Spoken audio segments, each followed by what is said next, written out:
பாஷாஸ் கிச்சனில் இன்றைக்கி நம்ம பார்க்க போகிறது என்னோடய monthly routine homemade spices recipes. Homemade ஸ்பைசஸ்லாம் எப்படி ட்ரை ரோஸ்ட் பண்ணணும் அப்படின்றது பார்ட் 1 வீடியோவில் பார்த்தோம். இது எப்படி அரைக்கிறது அப்படின்றது பார்ட் 2 வீடியோவில் பார்க்க போகிறோம். வாங்க பார்க்கலாம். ஸ்பைசஸ் எல்லாம் அரைக்கிறதுக்கு முன்னாடி ஜார் எல்லாம் நல்லா தொடச்சிட்டு எடுத்துக்கோங்க. ஜாரில் சுத்தமாக தண்ணி இருக்கக்கூடாது, ஈரப்பதமும் இருக்கக்கூடாது. நல்லா காய வச்சுருங்க ஜாரை ஃபேனுக்கு முன்னாடி. இப்போ நம்ம ஃபஸ்ட்டு தனியா பவுடர் அரைக்கலாம். தனியாத்தூள் அரைக்கிறதுக்கு தனியாவை நல்லா ட்ரை ரோஸ்ட் பண்ணி ஆற வச்சுருக்கோம். தனியாவோட கலர் பாருங்கள் எவ்வளோ நல்லா இருக்குன்னு. இப்போ எல்லா தனியாவும் சேர்த்துட்டு இந்த ஜாரில் நம்ம அரைக்க போகிறோம். எப்போயுமே சின்ன ஜார் எடுத்துக்கோங்க, பிளேடு நல்லா ஷார்ப்பாக இருக்கணும். பெரிய ஜார் எடுத்திங்கன்னா சரியாக அரைப்படாது.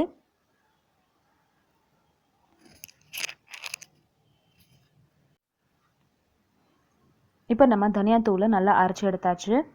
ஒரு 2 தடவை இதை 3லேருந்து 4 நிமிஷத்துக்கு அரைச்சிருக்கேன். பாருங்கள் தனியா எவ்வளோ சூப்பராக அரைஞ்சிருக்குன்னு. நீங்கள் மிக்சியில் அரைக்கும் போது இப்படி தான் கொஞ்சம் குறன்னு தான் இருக்கும். நார்மலாக உங்களுக்கு அந்த தனியாவோட அந்த ஸ்டெம் எல்லாம் கொஞ்சம் குட்டி குட்டியாக இருந்துச்சுன்னா இன்னும் கொஞ்சம் நல்லா நீங்கள் அரைச்சிக்கலாம். கடையில் வாங்குற மாதிரி ரொம்ப நைஸாக இருக்காது. ஆனால் இதோட ஃப்ளேவர் பார்த்தீங்கன்னா கடையில் வாங்குறதோட டபுள் மடங்கு ஜாஸ்தியாக இருக்கும். இப்போ இதை ஒரு கிளாஸ் ஜாரில் நம்ம ட்ரான்ஸ்ஃபர் பண்ணிடலாம். இப்போ நம்ம அரைச்சிருக்கிற இந்த மல்லி பவுடர் வந்து 1 மாதத்துக்கு மேலே ஆனாலும் இதோட வாசனையும் இதோட டெக்ஸ்சரும் நம்மளுக்கு மாறாமல் இருக்கணும் அப்படின்னா இதை நம்ம பண்ணிடணும். உங்கள் வீட்டில் யூஸ் பண்ணாத கிளாஸ் ஜார்ஸ்லாம் ஏதாச்சும் இருந்துச்சு அப்படின்னா அதில் நீங்கள் இந்த மாதிரி ஸ்பைசஸை கொட்டி வச்சுக்கோங்க. இந்த மாதிரி கிளாஸ் ஜாரில் போடுறதுனால தனியாத்தூளோட வாசனை வந்து 1 மாதம் ஆனாலும் நல்லாயிருக்கும். இதோட டெக்ஸ்சரும் நம்மளுக்கு மாறாமல் இருக்கும். ஸ்பைசஸ்லாம் ஸ்டோர் பண்ணுறதுக்கு புதுசாக நீங்கள் கிளாஸ் பாட்டில்லாம் வாங்க வேண்டாம். வீட்டில் காலியான கிளாஸ் பாட்டில்ஸ் இருக்கும் இல்லையா, அதே நீங்கள் யூஸ் பண்ணிக்கலாம். ஜாம் பாட்டில் இருக்கும், அதே மாதிரி நம்மக்கிட்ட ஊறுகாய் பாட்டில், ஹனி பாட்டில் எல்லாமே நம்மளுக்கு பாட்டிலில் தான் கிடைக்கும். அந்த பாட்டில்ஸ் எல்லாத்தையும் நீங்கள் இதுக்காக யூஸ் பண்ணிக்கலாம். அதே மாதிரி மசாலாவை நீங்கள் இந்த மாதிரி ட்ரான்ஸ்ஃபர் பண்ணும்போது கீழே ஒரு பிளேட் வச்சுக்கோங்க. நம்மளுக்கு பொடி வந்து கீழே வேஸ்ட் ஆகாமல் இருக்கும். பிளேட்டில் வந்து நம்மளுக்கு ஏதாச்சும் பொடி கொட்டுச்சு அப்படின்னா கூட அதை எடுத்து நம்ம மறுபடியும் இதே கிளாஸ் பாட்டிலில் ஸ்டோர் பண்ணிக்கலாம். இப்போ நம்மளுக்கு வீட்டில் அரைச்ச தனியா பவுடர் ரெடி ஆயிடுச்சு. இதை நம்ம மூடி வச்சிடலாம். இப்போது அடுத்து நம்ம அரைக்க போகிறது கலந்த பவுடர். இப்போ ஃபஸ்ட்டு நம்ம தனியா அரைச்சிருக்கோம், அதனால தனியாவோட வாசனை கலந்த தூளில் இருந்துச்சுன்னா பரவாயில்ல. அதனால தான் தனியா அரைச்சதுக்கப்புறமா உடனே நான் வந்து கலந்த தூள் அரைக்கிறேன். ட்ரை ரோஸ்ட் பண்ணி வச்சுருக்கிற இந்த கலந்த தூள் மசாலாவை என்னோடய ஜாரில் போட்டு இதையும் நல்லா மையாக அரைச்சி எடுத்துக்கலாம். கலந்த தூளுக்கு இன்னும் மிளகா அரைக்கணும். அதனால நான் ஒரு பெரிய ஜார் எடுத்து அதில் இந்த கலந்த தூளோட மசாலாவை ட்ரான்ஸ்ஃபர் பண்ணிக்கிறேன். கலந்த தூளில் நம்ம வந்து நிறைய சில்லி பவுடர் போடணும். அதனால் இப்போ நம்ம சில்லி அரைச்சிக்கலாம். சில்லி நல்லா ட்ரை ரோஸ்ட் ஆகிருக்கு அப்படின்றதுனால காம்பு கிள்றதுக்கு நம்மளுக்கு ஈஸியாக இருக்கும். சில்லி அரைக்கும்போது இந்த காம்பு வந்து கிள்ளிருங்க. மிக்சி ஜாரில் உங்களுக்கு காம்பு வந்து சரியாக அரைப்படாதுன்றதுனால நான் இதை எடுத்துடுறேன். இதே நான் மில்லில் அரைக்க போகிறேன் அப்படின்னா காம்போடு தான் கொடுப்பேன். இப்போ இந்த கலந்த தூள் பவுடருக்கு சில்லி கொஞ்சம் நிறையா இருக்கணும். அதனால நான் உங்களோட டேஸ்ட்டுக்கு ஏற்றாப்புல இதில் நீங்கள் சில்லி அட்ஜஸ்ட் பண்ணிக்கலாம். நீங்கள் ரொம்ப காரம் சாப்பிட மாட்டீங்க அப்படின்னா கொஞ்சம் சில்லி வந்து நான் இப்போ போடுற மாதிரி இந்த அளவு போடுங்க போதும். இன்னும் கொஞ்சம் உங்களுக்கு ஸ்பைஸியாக வேணும்னா இன்னும் நிறையா கூட இதில் நீங்கள் சில்லி ஆட் பண்ணிக்கலாம். இப்போ நம்ம மிளகா பொடி அரைச்சாச்சு. இதை நம்ம இந்த கலந்த தூள் மசாலாவை ஏற்கனவே அரைச்சி நம்ம ஒரு பெரிய ஜாரில் வச்சுருக்கோம்ல அதோட சேர்த்துடலாம். எல்லா மிளகாவையும் ஒரே தடவையில் அரைக்க முடியல அப்படின்றதுனால நான் 2 பாட்டாக அரைக்கிறேன். பாக்கி இருக்கிற மிளகாவிலையும் இந்த காம்பை எடுத்துகிட்டு இதை நம்ம அரைச்சி எடுத்துக்கலாம். கலந்த தூளில் கொஞ்சம் நம்ம வந்து சில்லி நிறையா போடணும், அப்போ தான் அது கொஞ்சம் நல்லா ஸ்பைஸியாக இருக்கும்.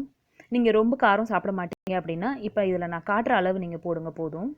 யூஸ்வலாக நான் அரைக்கிற கலந்த பவுடரில் இன்னும் கொஞ்சம் நிறையா வந்து நான் சில்லி போடுவேன். கொஞ்சம் ஸ்பைஸியாக இருந்துச்சு அப்படின்னா நம்ம சிக்கன் 65க்கு அப்புறம் வந்து ஃபிஷ் ஃப்ரைக்கெல்லாம் ரொம்ப நல்லாயிருக்கும். எக்ஸ்ட்ரா சில்லி பவுடர் வந்து தனியாக நம்ம போட வேண்டிய அவசியம் வராது. இப்போ இதையும் நம்ம அரைச்சி எடுத்துக்கலாம். கலந்த தூளுக்குன்னு எடுத்து வச்சுருக்கிற எல்லா மிளகாவையும் நான் இந்த மாதிரி அரைச்சி எடுத்துக்கிட்டேன். இப்போ இதையும் இந்த மசாலாவோட சேர்த்துட்டு இந்த பெரிய ஜாரையும் ஒரு தடவை நம்ம ஊட்டி எடுத்துடலாம். அப்போ தான் நம்மளோட கலந்த தூளுக்கு நம்ம தனித்தனியாக சேர்த்துருக்க இந்த சில்லி பவுடரும் அதுக்கு முன்னாடி சேர்த்துருக்க ஸ்பைசஸும் நல்லா மிக்ஸ் ஆகும். சின்ன ஜாரில் எல்லாத்தையும் போட்டு மிக்ஸ் பண்ண முடியல அப்படின்றதுனால நான் பெரிய ஜாரில் இதை சேர்த்துருக்கேன். இப்போ இதை ஒரு 2 நிமிஷம் நம்ம ஜாரில் மிக்சியில் போட்டு ஓட்டி எடுத்துடலாம். ஜார் நல்லா க்ளீன் பண்ணிவிட்டு தண்ணி இல்லாமல் இதை நீங்கள் ஊட்டணும். அப்போ தான் உங்களுக்கு ஸ்பைசஸ் எல்லாம் நல்லாயிருக்கும்.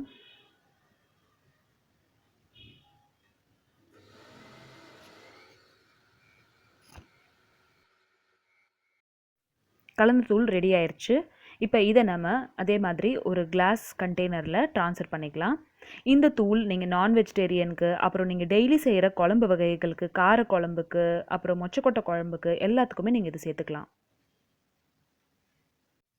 நம்ம மசாலா கொஞ்சம் நிறைய அடைச்சிட்டோம் அப்படின்னாலும் அதை நீங்கள் இந்த மாதிரி 2 ஜாரில் ஸ்டோர் பண்ணி வச்சுக்கோங்க. எது கம்மியாக இருக்கோ ஃபஸ்ட்டு அதை காலி பண்ணிவிட்டு அதுக்கப்புறமா நிறையா இருக்கிறத கடைசி எடுத்துக்கோங்க. அடுத்து நம்ம அரைக்க போகிறது வெறும் மிளகாத்தூள். வெறும் மிளகாத்தூள் நீங்கள் நல்லா இங்கே ட்ரை ரோஸ்ட் பண்ணி ஆற வச்சுருக்கேன். இதையும் காம்பி கிள்ளிட்டு நம்ம அரைச்சி எடுத்து வச்சுக்க போகிறோம். ஜார் உங்களுக்கு ரொம்ப சூடாயிருச்சு அப்படின்னா ஒரு அரை மணி நேரத்துக்கு அப்படியே விட்டுருங்க. அதுக்கப்புறமா நீங்கள் உங்களோட ஸ்பைசஸை மறுபடியும் அரைக்க ஸ்டார்ட் பண்ணுங்கள். வீட்டில் அரைச்ச வெறும் மிளகாத்தூள் ரெடி ஆயிடுச்சு. உங்களுக்கு வேணும்னா இதை இன்னும் கொஞ்சம் நீங்கள் நைஸாக அரைச்சிக்கலாம்.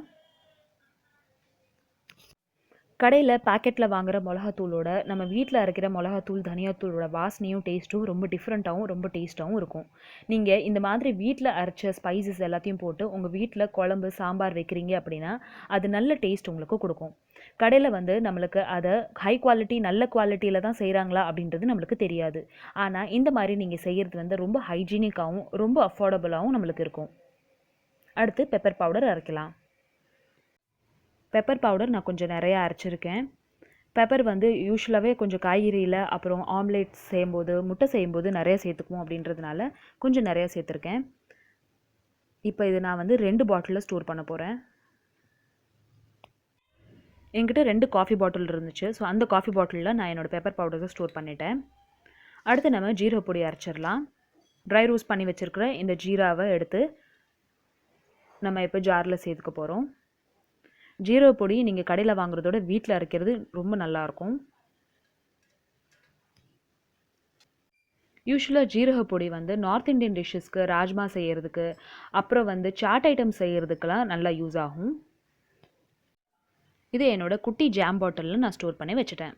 இப்போ நம்மளோட ஸ்பைசஸ் எல்லாமே அரைச்சாச்சு. இப்போ இந்த ஏரியாவை நம்ம க்ளீன் பண்ணிடலாம். என்னோடய மந்த்லி ஸ்பைசஸ் ரொட்டீன் இதோட முடியுது. இதே மாதிரி நீங்களும் உங்கள் வீட்டில் ஹோம்மேட் ஸ்பைசஸ் ரெடி பண்ணி பாருங்கள். உங்களுக்கு எப்படி வந்துச்சு அப்படின்றது எனக்கு கமெண்ட் செக்ஷனில் சொல்லுங்கள். கலந்து தூள் வச்சு என்னென்ன டிஷ் பண்ணலாம் அப்படின்ற ரெசிபிஸ் நான் டிஸ்கிரிப்ஷன் பாக்ஸில் கொடுக்குறேன். அதையும் ஓப்பன் பண்ணி பாருங்கள். உங்களுக்கு இந்த ஹோம்மேட் ஸ்பைசஸ் ரெசிபிஸ் பிடிச்சிருந்துச்சுன்னா இந்த வீடியோக்கு ஒரு லைக் கொடுங்க. அண்ட் என்னோடய சேனலை ஃபர்ஸ்ட் டைம் பார்க்குறீங்கன்னா கண்டிப்பாக சப்ஸ்கிரைப் பண்ணுங்கள். தேங்க்யூ ஸோ மச் ஃபார் வாட்சிங். பாய்.